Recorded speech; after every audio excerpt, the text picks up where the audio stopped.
আমি আজকে বানিয়েছি কাঁচা টমেটো চচ্চড়ি। আমি এটা গরম ভাতের সঙ্গে পরিবেশন করে দেবো। খেতে কিন্তু দুর্দান্ত লাগবে। কার কার কাঁচা টমেটো পছন্দ আমাকে কমেন্টে জানাবেন। যদি আমার এই রেসিপিটা ভালো লেগে থাকে তাহলে আমার চ্যানেলে লাইক, শেয়ার, কমেন্ট ও সাবস্ক্রাইব করে দেওয়ার অনুরোধ রইল। নমস্কার বন্ধুরা, কুকিং অর্পিতাতে আপনাদের সবাইকে স্বাগত জানাই। আশা করি আপনারা সবাই ভালো আছেন।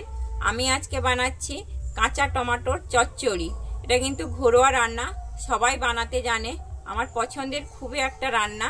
আমি যেইভাবে বানাই সেইভাবেই বানিয়ে আপনাদেরকে দেখাচ্ছি। যদি ভালো লেগে থাকে তাহলে আমার চ্যানেলে লাইক, শেয়ার, কমেন্ট ও সাবস্ক্রাইব করে দেওয়ার অনুরোধ রইল। আমি এর জন্য নিয়ে নিয়েছি বাড়ির গাছের একদম টাটকা কাঁচা টমেটো। আমি টমেটোটা পরিষ্কার করে ধুয়ে নিয়েছি। এবার আমি কেটে নিচ্ছি।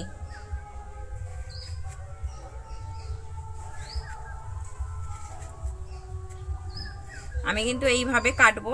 দেখুন আমি এইভাবে কেটেছি।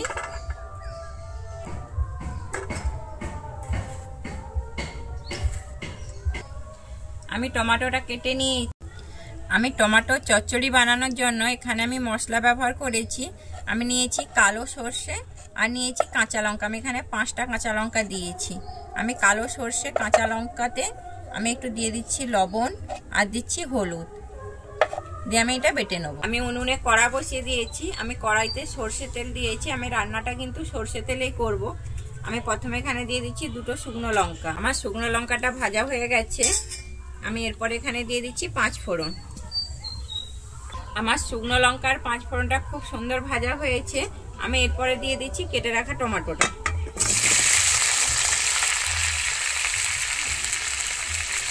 আমি টমেটোটা দিয়ে খুব ভালোভাবে মিশিয়ে নেব তেলের সঙ্গে। আমি টমেটোটা দিয়ে কিন্তু খুব ভালোভাবে আমি 5 ফোড়ন আর শুকনো লঙ্কার সঙ্গে মিশিয়ে নিয়েছি। আমি এরপরে কিন্তু ঢাকনা দিয়ে দিচ্ছি 1 মিনিটের জন্য। আমার 1 মিনিট হয়ে গেছে। আমি ঢাকনাটা খুলে দেখছি।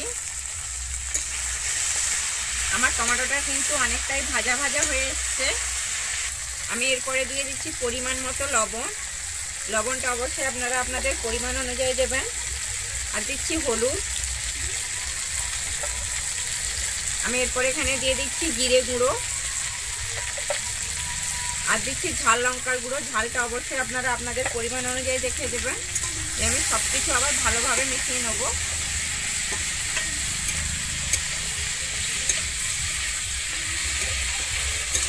আমি কিন্তু সব কিছু খুব ভালোভাবে মিশিয়ে নিয়েছি। আমি কিন্তু এখানে আবারও ঢেকে দিচ্ছি 1 মিনিটের জন্য। আমার 1 মিনিট হয়ে গেছে। আমি আবারও ঢাকনাটা খুলে নিচ্ছি। আমি আবারও খুব ভালোভাবে এখানে নেড়ে নেব। আমার টমেটোটা কিন্তু এখানে খুব সুন্দর ভাজা হয়ে গেছে। আর আমি যে মশলাটা দিয়েছিলাম মশলাটাও আমার খুব সুন্দর হয়ে গেছে। আমি এরপরে দিয়ে দিচ্ছি বেটে রাখা কালো সর্ষে আর কাঁচা লঙ্কাটা। আমি আবারও খুব ভালোভাবে এখানে মিশিয়ে নেব।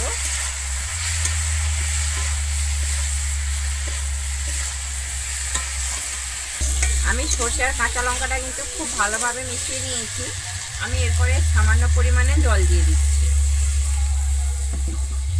আমি জলটা দিয়ে খুব ভালোভাবে আবারও মিশিয়ে নেব।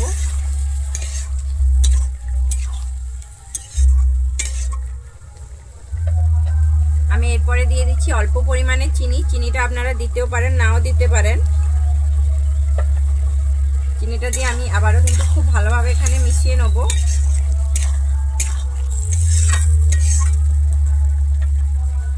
আমি কিন্তু আবার এখানে ঢেকে দিচ্ছি। আমি কিন্তু এখানে 1 মিনিটের মতো কিন্তু ঢাকনা দিয়ে রেখেছিলাম। আমি ঢাকনাটা খুলে দেখছি।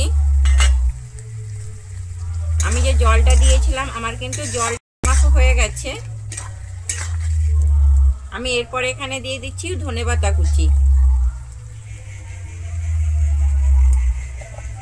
আমি ধনেপাতা কুচিটা কিন্তু খুব ভালোভাবে আবারও মিশিয়ে নেব। আমি ধনেপাতা কুচিটা কিন্তু খুব ভালোভাবে মিশিয়ে নিয়েছি। দিয়ে দিচ্ছি একটু কাঁচা সর্ষের তেল। দিয়ে আমি আবারও খুব ভালোভাবে এখানে মিশিয়ে নিচ্ছি। আমার রান্নাটা কিন্তু সম্পূর্ণভাবে রেডি হয়ে গেছে। আমার যদি এই রেসিপিটা আপনাদের ভালো লেগে থাকে তাহলে আমার চ্যানেলে লাইক, শেয়ার, কমেন্ট ও সাবস্ক্রাইব করে দেওয়ার অনুরোধ রইল। আমি এবারে নামিয়ে নিচ্ছি।